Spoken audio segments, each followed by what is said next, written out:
જોહાર સાથીઓ, છેલ્લા 30 વર્ષથી ગુજરાતમાં ભારતીય જનતા પાર્ટીનું શાસન છે અને સત્તામાં આવ્યા પછી તમામ ક્ષેત્રે આ ભાજપની સરકાર નિષ્ફળ ગઈ છે।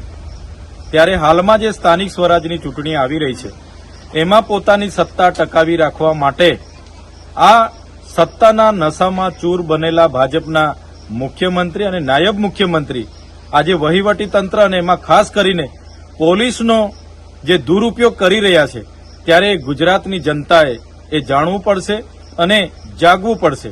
છેલ્લા 1 મહિનાની હું વાત કરું, છેલ્લા 1 મહિનામાં આમ આદમી પાર્ટીના નેતાઓ, કાર્યકરો અને અમારા જેટલા ઉમેદવારો છે એમના પર 100 થી પણ વધારે એફઆઈઆરો કરવામાં આવી છે। જેનું પણ ઉમેદવાર તરીકે નામ જાહેર થાય, કોઈ પણ ફોર્મ ભરવા જાય એના ઘરે એ જ દિવસે પોલીસ પહોંચે છે, એમની ત્યાં રેડ પાડીને એમની ઇન્કવાયરી કરવામાં આવે છે, એમને પોલીસ સ્ટેશને લઈ જવામાં આવે છે, ખોટી એફઆઈઆર કરીને એમને જેલમાં બેસાડી દેવામાં આવે છે। આ તમામ જિલ્લાના તાલુકાઓમાં સેમ પેટર્નથી આ એફઆઈઆરો આજે થઈ રહી છે। ત્યારે ગઈકાલે પણ ગોપાલભાઈ ઇટાલિયાના ઘરે ત્યાંની પોલીસ પહોંચે છે અને ગોપાલભાઈના માતૃશ્રી સાથે જે વર્તન વ્યવહાર કરે છે, જે નિંદનીય છે, જે પ્રકારે એમને ડરાવવાનો ધમકાવવાનો પ્રયાસ કરે છે, એ ખૂબ જ નિમ્ન કક્ષાની રાજનીતિનો એક ભાગ છે। ત્યારે અમે ગુજરાતની જનતાને પણ કહેવા માંગીએ છીએ કે 30 વર્ષના આમના શાસનમાં જે નશો એમને ચડેલો છે આપણે બધાએ સાથે રહીને ઉતારવો પડશે।